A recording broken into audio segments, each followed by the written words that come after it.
porque o ritmo de treinamento é muito forte, é intenso, ele perde as relações sociais dele, da escola, do grupo, porque quando todos vão para uma festinha, ele tem que estar treinando, quando todos vão se reunir para um aniversário, ele vai ter que viajar com o clube, enfim. É uma série de situações onde a criança acaba desistindo no meio do caminho. Então, a lei não pode dizer, né, em que idade nós vamos vincular a um clube. E sim, se este atleta tem condições de vir a ser um atleta profissional.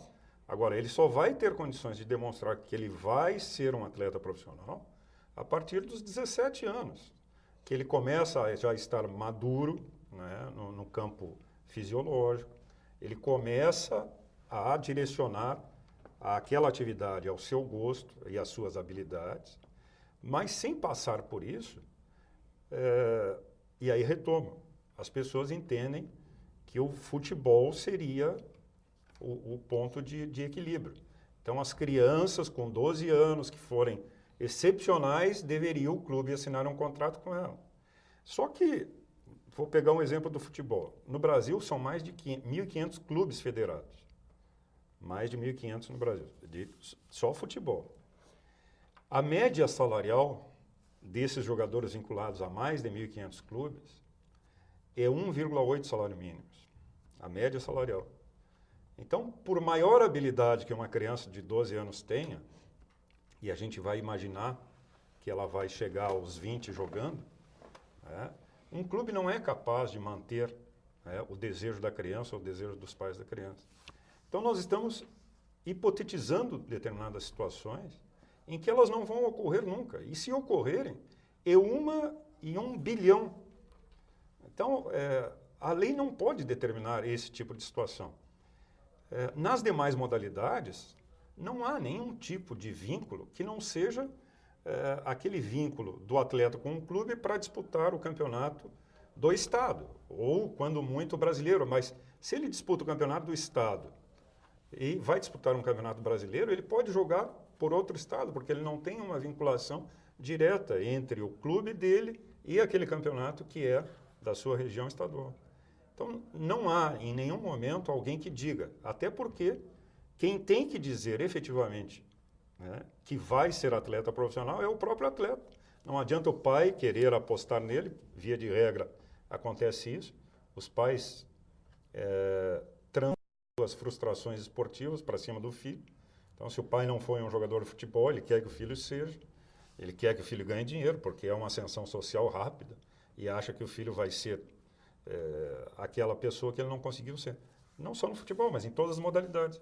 E isso, por si só, não é capaz. Por isso que eu volto a dizer, por melhor que seja a lei, como o Jorge falou, e pelos problemas que ela tenha, ela atende, quando muito, corporações. Mas isso são acidentes de percurso. Não é uma política esportiva que o país tenha. Tá certo. Nós vamos discutir mais a respeito dessa lei no próximo bloco. Vamos para mais um intervalo. Estamos de volta com nossos convidados, o advogado Jorge Forgiarini e o professor de Educação Física Sérgio Carvalho. Continuamos então com a discussão a respeito dessa lei, da Lei Pelé, mas agora vamos falar um pouquinho a respeito de situações que envolvem, né, jogadores. É comum vermos jogadores então envolvidos em escândalos. Nós temos o caso do Bruno, goleiro do Flamengo, também mais recente dos jogadores do Santos, que se envolveram em algumas discussões do Twitter. O que contribui para esse tipo de situação? A pouca idade dos jogadores para assumir tanta responsabilidade, por iniciarem tão cedo nos clubes, a falta de uma educação de qualidade, ou seria algumas falhas na legislação que também não impõem deveres, né, deveres claros aos jogadores? Qual o ponto de vista de vocês? Bom, na verdade eu acho que legislação não é o problema, porque legislação, no meu ponto de vista, é um paliativo para onde o bom senso não se faz presente. Nesse caso, que não existe bom senso. Porém, a gente não pode imputar isso ao futebol, nem à atividade esportiva como um todo. Na verdade, a atividade esportiva ela apenas reflete aquilo que acontece com a sociedade. Nós estamos numa sociedade que é desparelha, numa sociedade que é mal educada, numa sociedade que é violenta. Portanto, isso vai se traduzir no futebol. Assim como se traduz também no meio artístico, no meio político, no meio jornalístico, na classe acadêmica, em todos os âmbitos da sociedade. Claro envolvendo futebol, isso ganha outras proporções. Porque isso aparece na mídia, porque tem muita atenção, porque tem aquela situação de idolatria da pessoa que está atrás do aparelho televisor com relação a esses atletas. Então isso ganha proporções maiores. Mas eu não tenho dúvida nenhuma de que isso aí não é específico do futebol e não tem relação direta com o esporte propriamente dito. É apenas um reflexo do que já acontece em todos os outros âmbitos da sociedade. Professor Sérgio Carvalho, sua opinião? Eu concordo com o Giorgio, né? Até porque a questão da violência ela é implícita ao futebol, até estimulada, não só pelas torcidas, mas pelos meios de comunicação. Tanto é verdade que todos os meios de comunicação, impressos ou eletrônicos, eles utilizam uma linguagem bélica para determinados confrontos entre equipes. Via de regra, a gente pode olhar, é uma guerra, vamos matar, nós temos que morrer. Então, essa linguagem bélica é assumida de uma forma subliminar por alguém que sai de uma sociedade onde a educação não é atendida pelo Estado, onde ele precisa sobreviver, e uma das formas de sobreviver é praticando uma determinada modalidade do esporte. O futebol passa a ser uma opção forte para ele. Mas, fundamentalmente, o reflexo dessas atuações desastradas que acontecem não só no futebol, mas em qualquer outra modalidade, primeiro é que não há uma repressão forte da lei. Eu digo isso porque os hooligans na Inglaterra foram um exemplo de selvageria durante muitos anos. Quando a lei se fez valer e foram punidos por isso, e fortemente punidos, os hooligans deixaram de existir naquele modelo assassino para ser um modelo de torcedor.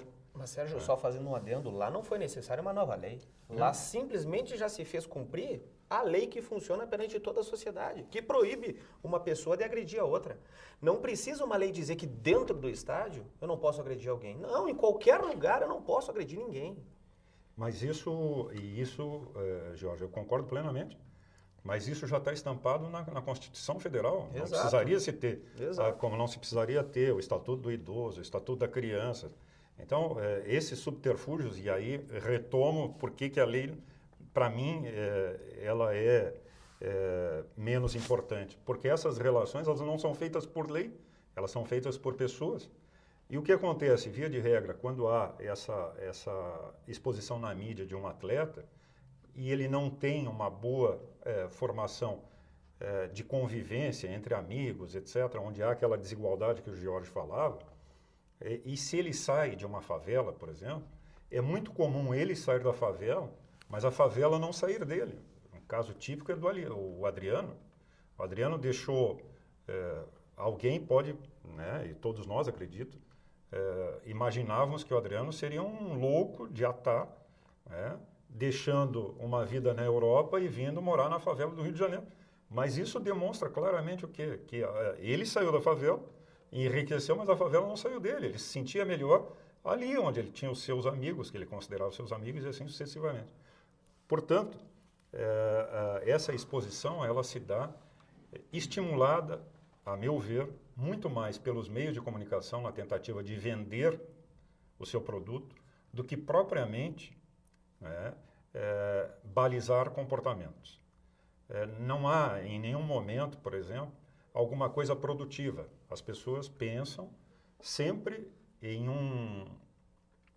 uma forma de abordar um problema onde cria algum tipo de constrangimento para que isso gere conflito, gere vendagem e se mascare o problema efetivamente, como os que apontavam o Giorgio.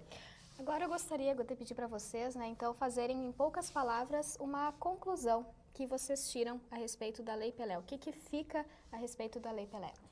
Olha, talvez eu não fale especificamente com relação à Lei Pelé, eu falaria sobre o esporte todo. Querendo ou não, o esporte, ele é um grande mecanismo de inclusão social, é um grande mecanismo de desenvolvimento humano, é um grande mecanismo de combate a tabagismo, alcoolismo, a bandidagem, evasão escolar, é também combate a doenças não contagiosas como diabetes, hipertensão, seja lá o que for. O que eu quero dizer é o seguinte, Por mais que muitas vezes alguns problemas sejam associados ao esporte ou à lei, o esporte ainda é algo que vale a pena ser investido. É algo que vale a pena ser ostentado como sendo, sim, uma arma para vencer todos os todos os problemas do país.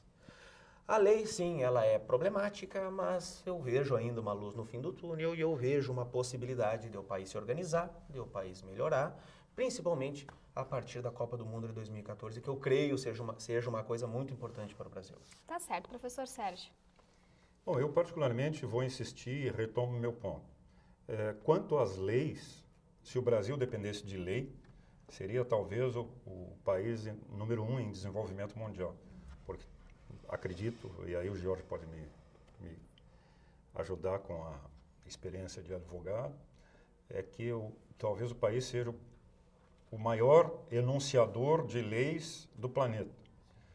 E se lei resolvesse o problema, nós já teríamos todos os nossos problemas resolvidos por força da lei.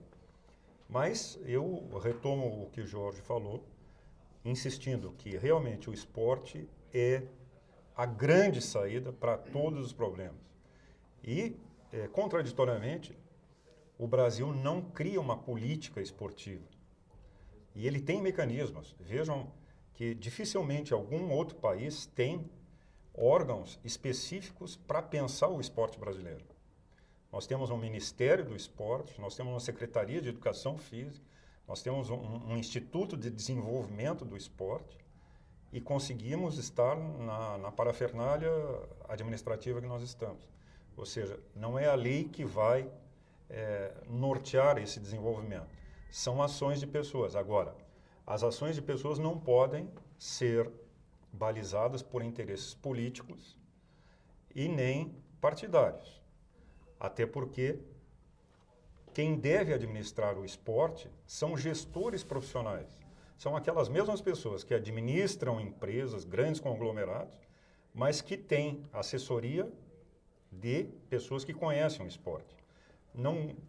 O simples fato de Jorge ter sido um grande atleta não o habilita a dirigir um grande órgão do esporte brasileiro. Se ele for filiado a um grande partido político e o partido político dele esteja no poder, não o habilita a ser ministro do esporte. Então, são essas questões que devem ser discutidas. Quer dizer, quem deve legislar e acompanhar o esporte são pessoas, são profissionais que devem administrar. E o governo, evidentemente, auditar. Tá certo, eu gostaria de agradecer a presença de vocês aqui no Contraponto de hoje, também pelos esclarecimentos. Obrigado. Nós ficamos por aqui, até a próxima semana.